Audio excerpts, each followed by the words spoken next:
Good afternoon, everybody, and Happy New Year to you. I hope that your holidays in 2020 were great, even if you celebrated differently. But we welcome you, Nicole and I. We are very excited to present this new information session, Complex Finances and Divorce, as part of our Project Venus program.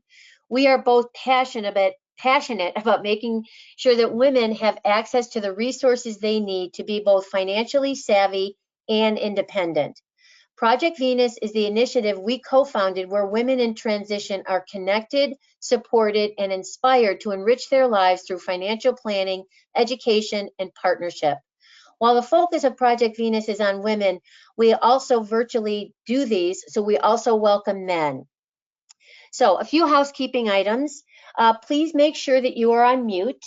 We will be dedicating 20 to 25 minutes of the program to presenting information, but we welcome any and all questions. Please feel free to submit those questions during the presentation, and you can do so by the chat button. Nicole is going to now start the program, and thank you very much again for joining us. Hello, everyone. Bear with me. I think as probably all are these days, our internet gets a little delayed and finicky.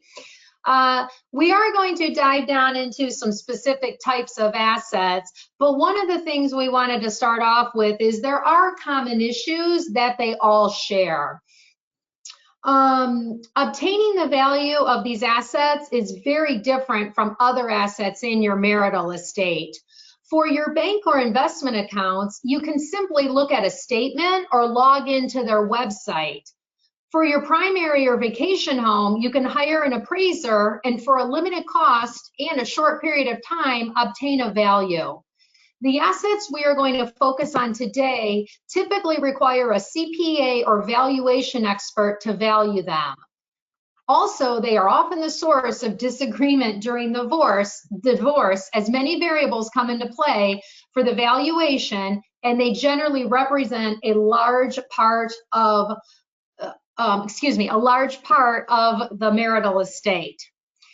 Transfer of ownership is not governed by the statutes and laws of the state or up to the courts to decide. They are governed by the plan documents or business agreements. When you are considering if you want ownership, a good question to ask yourself is, do you want ownership of an asset where you are not involved in the day-to-day dealings of the company and which may not be easy to sell? Another thing to consider is if you and or your spouse own a business, many business owners run personal expenses through the business. This is legal and done for tax purposes.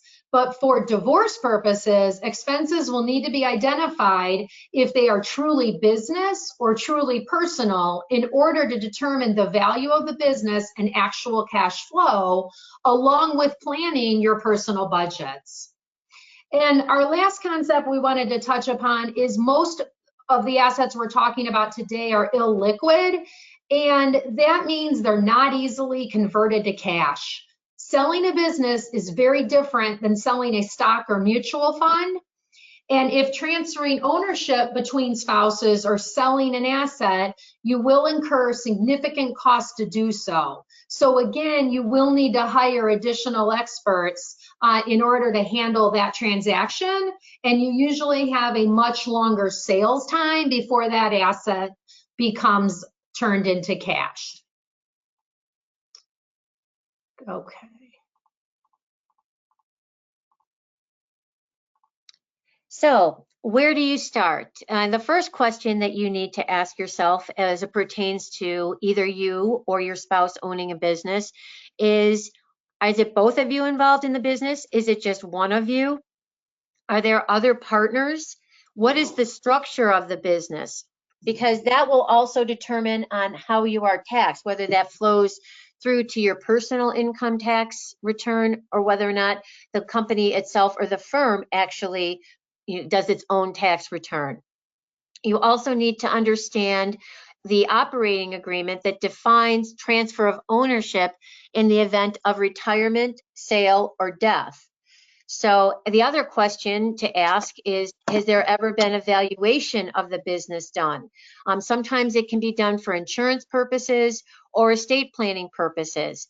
If it hasn't been done, you would also need, again, to hire somebody that actually specializes in business valuation. They would look at the type of business that it is, the revenue that is generated, basically a trend over several years, and then give you a value of that business. The key to understanding the value of that business is that if your spouse is the only one engaged in the business, he would need to buy you out of your share, particularly if it was something that was started after the date that you got married. The same is true of the converse, however, in that if you started the business after you got married, he then would be bought out by you. So again, there's a lot of things that need to be considered when you're going into a divorce and there's a business involved. And when I say business, it doesn't have to be an entity that only manufactures something. It could be a service business like an accounting practice or a law practice as well. So one of the things that goes into your consideration is the cash flow of the business. Often, as Nicole already alluded to, when a husband and wife own a business, there may be some personal expenses that are absorbed by the business. It could be auto, it could be the insurance for the auto, it could be some travel, even office expenses if you work from home, and that even is before COVID started. So the other thing to consider when you're looking at a business is whether or not there are retained earnings. Retained earnings are simply the profits made by a business that are held in reserve by that business for future purposes, expenses, or goals. It could be the goal of paying down debt or perhaps reinvesting in the business by purchasing new equipment. So again, that is something that needs to be considered, because if it was retained by the business, it would have normally been taxed as income. And then the last thing to consider is the fluctuating of the income stream. As we saw in 2020, some businesses did well, some businesses did not. Just because 1 year of poor earnings, that doesn't mean that you would look at only that 1 year. Most valuation experts would want to look at a trend, so they might ask for 3 to 5 years of either tax returns for the business or other balance sheets and things like that, and income statements, to understand how the trend for the earnings of the business are occurring, as opposed to just isolating 1 year. So again, going back, it's really the person that owns the business or is actively engaged in that business that has the burden of presenting these documents.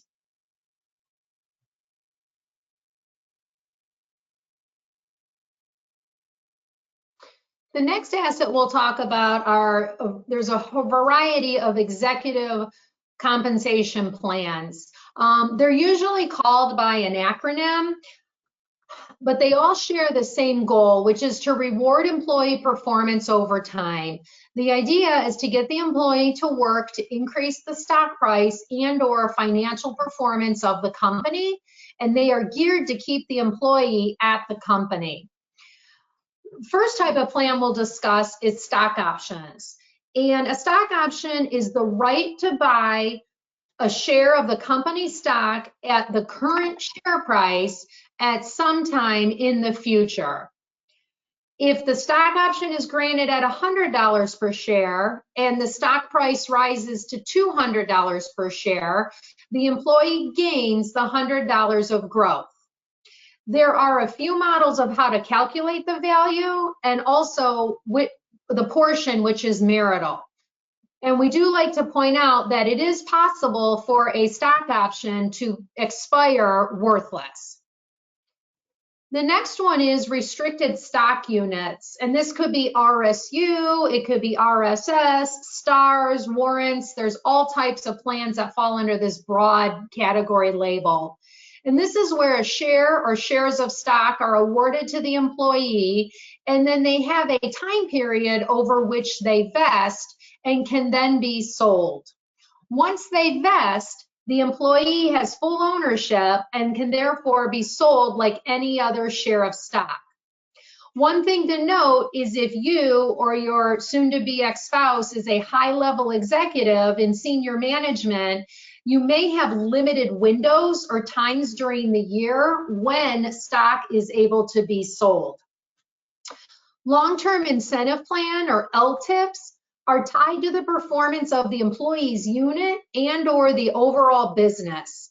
Targets are set, and the time period for the program is usually 3 to 4 years. If the targets are met, then the money is paid to the employee, and there may be a time period as to when it vests. Deferred compensation plans, or deferred comp, allows employees who are highly compensated to be able to save more money pre-tax than the IRS limits for 401k salary deferrals allows. This is compensation which has already been earned, so salary and then any cash bonus, but the employee chooses to defer it into the deferred comp plan versus having it paid out. The reason they do that is they do not pay taxes on it today. It can be invested and it grows tax deferred until it's withdrawn.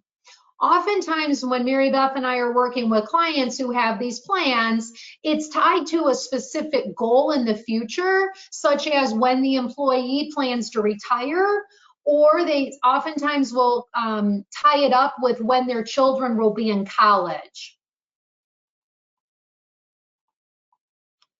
Okay, hold on here. So we talked about a couple different types of plans, and I know I also used a lot of industry jargon, if you will. The key thing you want to look at is if these are part of your marital estate. And one question you might even have is, how do I know if your spouse is the one who works at a company? You know, you're not going to have like generally statements sent home or things like that. It's all going to be held through the employer.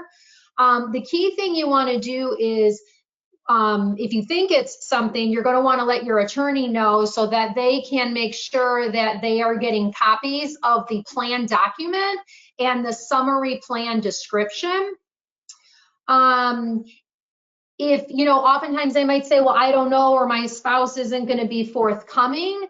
If it does get down to it, it certainly will be part of discovery. And if your spouse is not cooperating, your attorney will be able to issue subpoenas to the company to get the necessary information. And the reason you want to get these is a couple of reasons. First of all, it is very common that ownership of these type of plans is not transferable, as the company did not set up these plans to benefit non-employees. So if that is the case, it doesn't mean that you can't get, you know, a portion of the plans or, you know, get your portion that you're awarded. There are a few options, such as a constructive trust or an offset with other assets to ensure that you are getting your portion of the agreed upon settlement. The plan documents will talk about any tax consequences, so how the different types of plans are taxed and at what time periods. And they'll also, by liquidity, that will talk about when do the assets in the plan actually become under the full control and ownership of the employee, and then when are they able to be sold. You'll very likely will need a financial expert to determine the value of these plans, if any of it is non-marital, and then the purpose of the compensation, and also to discuss the tax consequences. The taxation of these plans is very complicated and heavily dependent on the employee's individual tax situation. There's different types of ways they can be taxed. It could be ordinary income versus capital gains versus AMT, or the alternative minimum tax. When is the tax paid?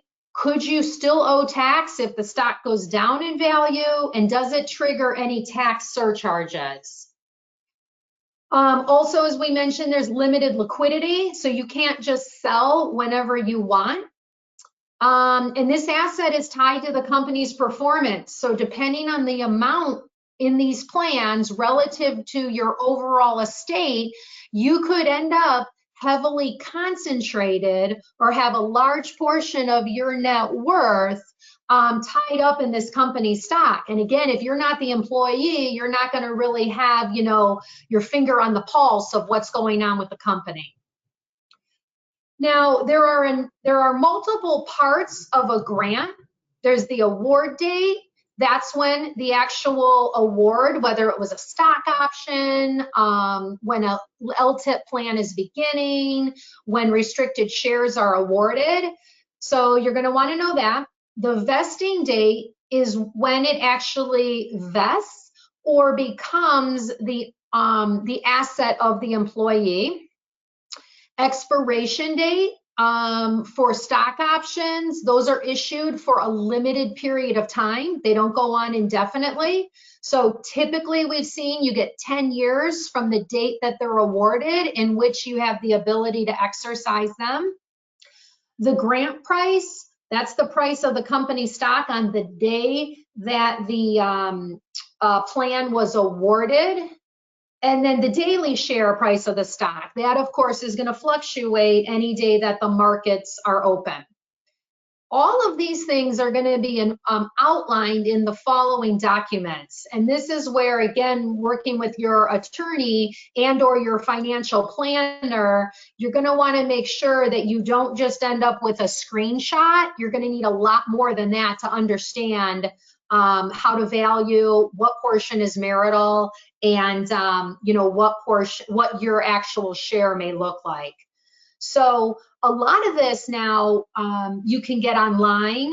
And when I say you, I mean it's available online. It's usually through an employer portal, and you'll be able to get an award letter, the schedule of grants, an annual statement, transaction history of past exercises. Perhaps this was awarded in conjunction with their employment, so it might be part of their employment offer letter or their contract, or it might be in the employee manual. The key thing with this is the sooner you can obtain this information, the better. Again, the reason being is you and your attorney want to be educated to understand the pros and cons of these type of assets. And again, if these are part of your settlement or part of your marital estate, we do recommend that you work with a financial planner who is familiar with these type of compensation plans. They will be both a valuable resource to you and your attorney during the divorce, and then after the divorce, they can also be a helpful resource in helping you manage them, because there's a lot of moving parts to these. So you don't want to be solely dependent on your ex-spouse to be saying, oh, hey, I had some restricted stock that vested. You know, I've calculated the tax withholding and let me transfer them over to you. You're going to want a partner, an ongoing sounding board to help you track and monitor, and then just manage your exposure to that plan. Okay.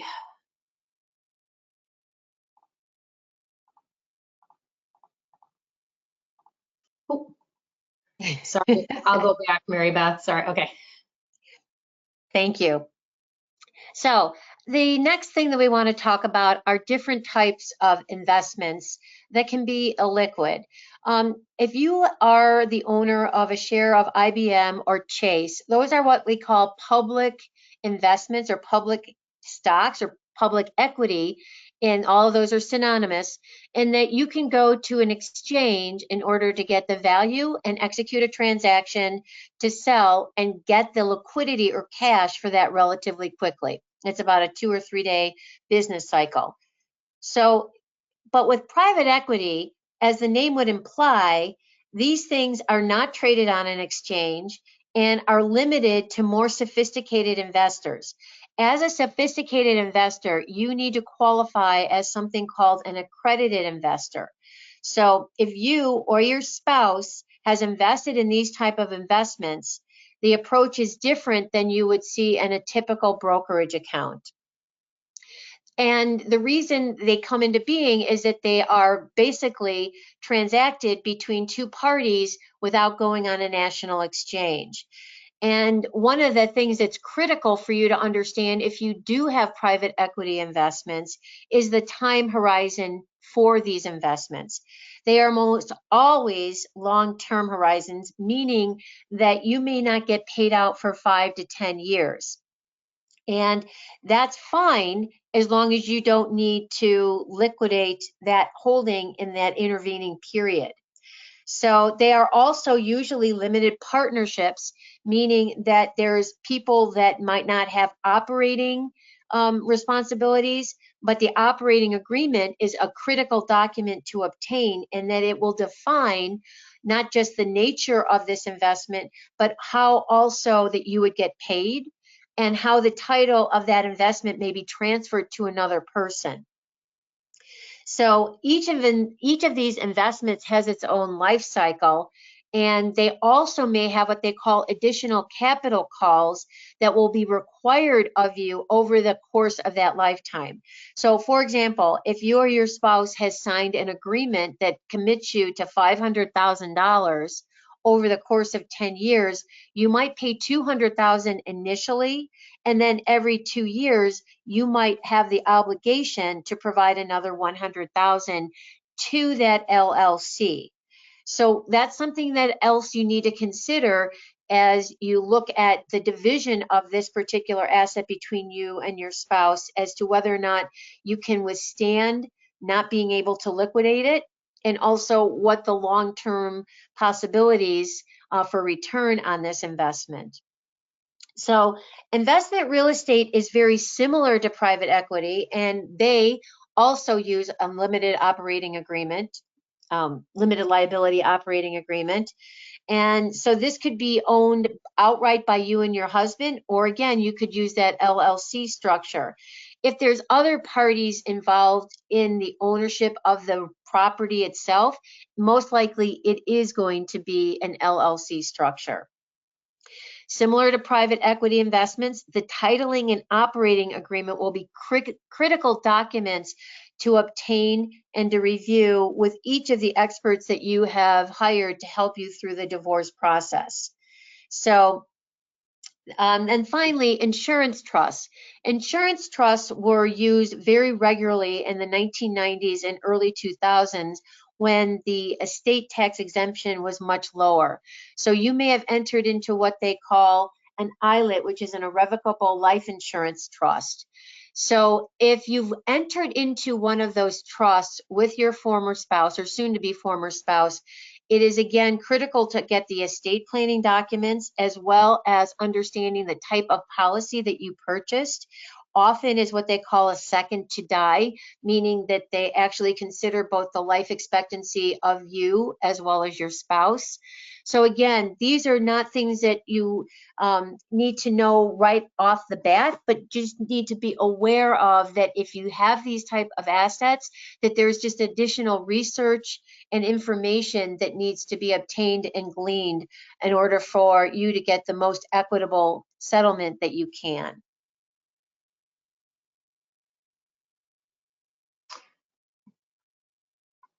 Great. So that is the end of our prepared remarks.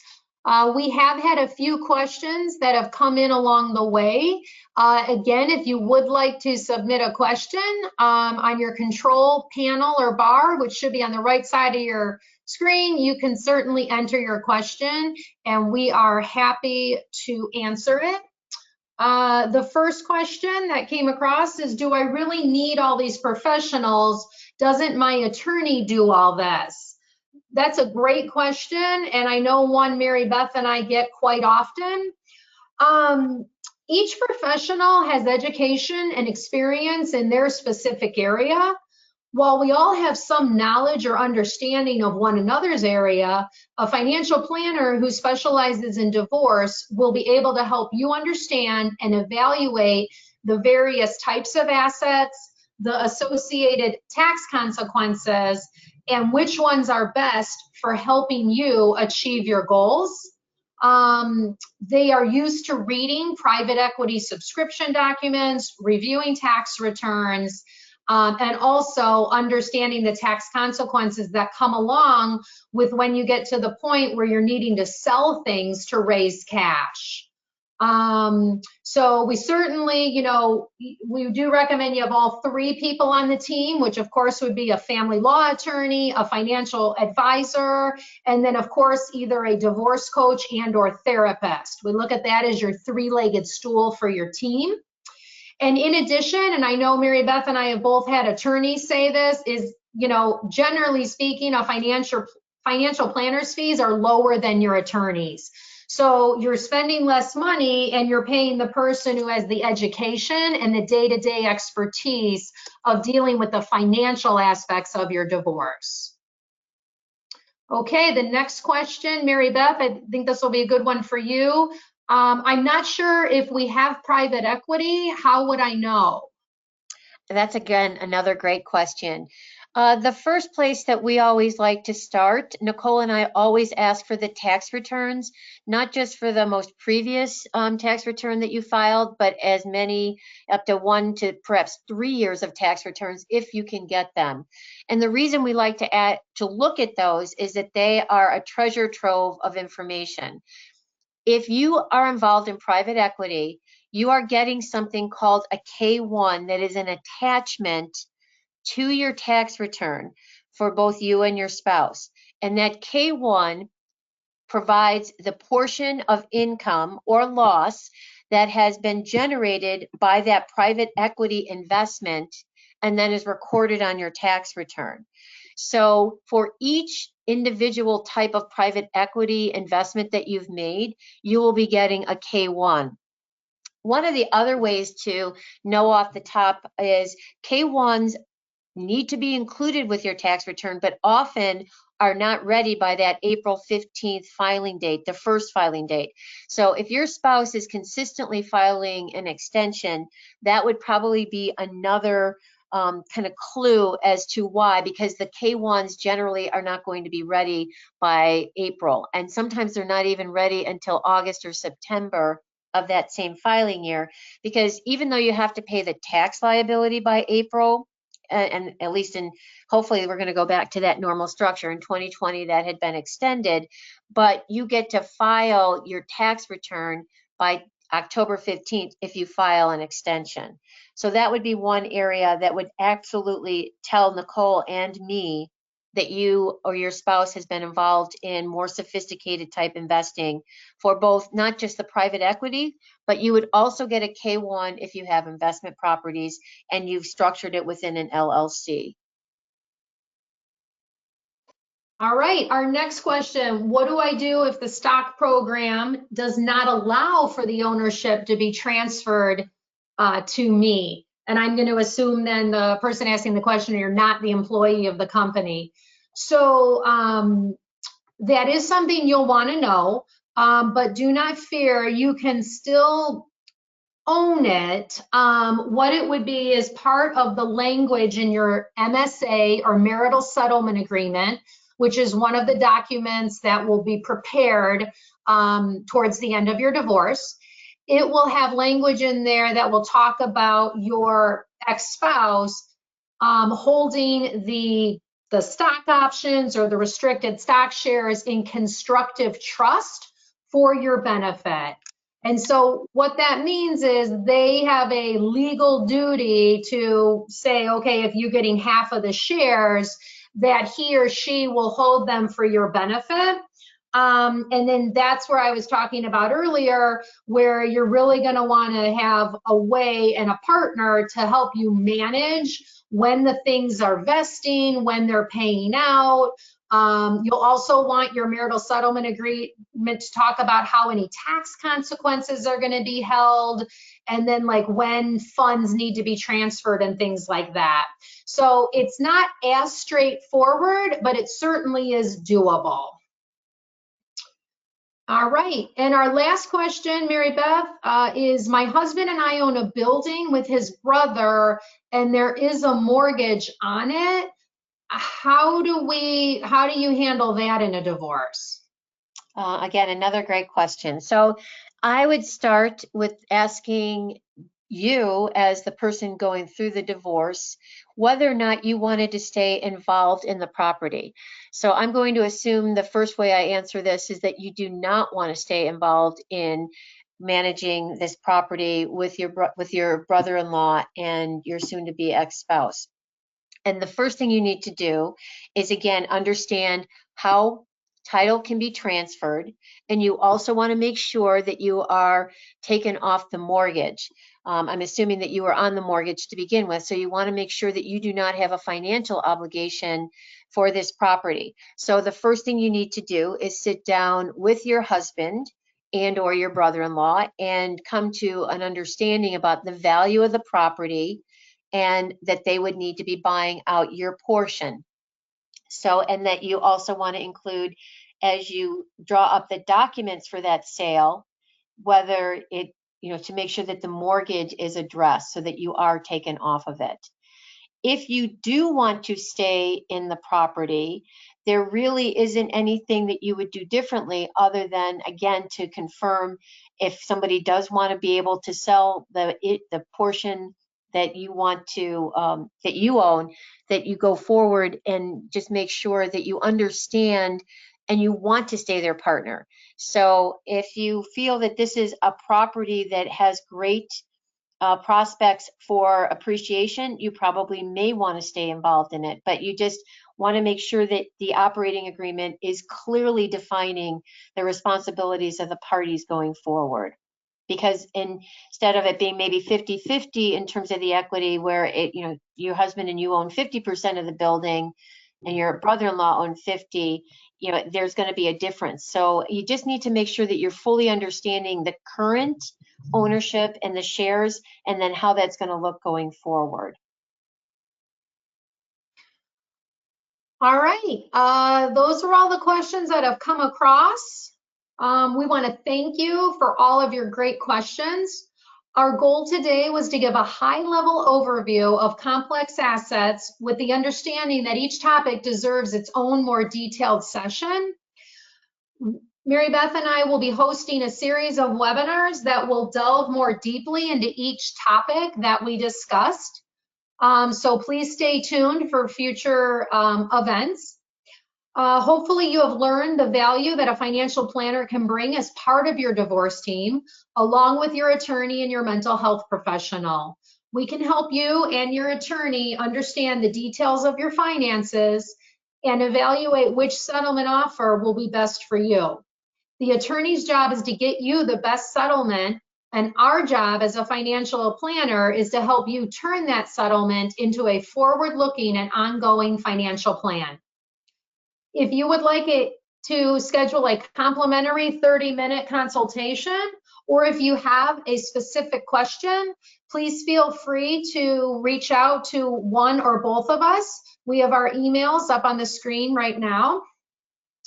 And also, we do regularly host virtual events, and we'll keep you in the loop by adding you to our invite list. This Thursday, we are actually launching a new series, Divorce Resource. You have questions, we have answers. This will be an open question forum, allowing you to ask your questions to us, along with a family law attorney and a mental health professional. It is at noon this Thursday. So again, if you'd like to join us, you can email either of us and we'll get you on the registration list. Otherwise, thank you so much for joining us. We appreciate you taking the time to be with us today, and please enjoy the rest of your day.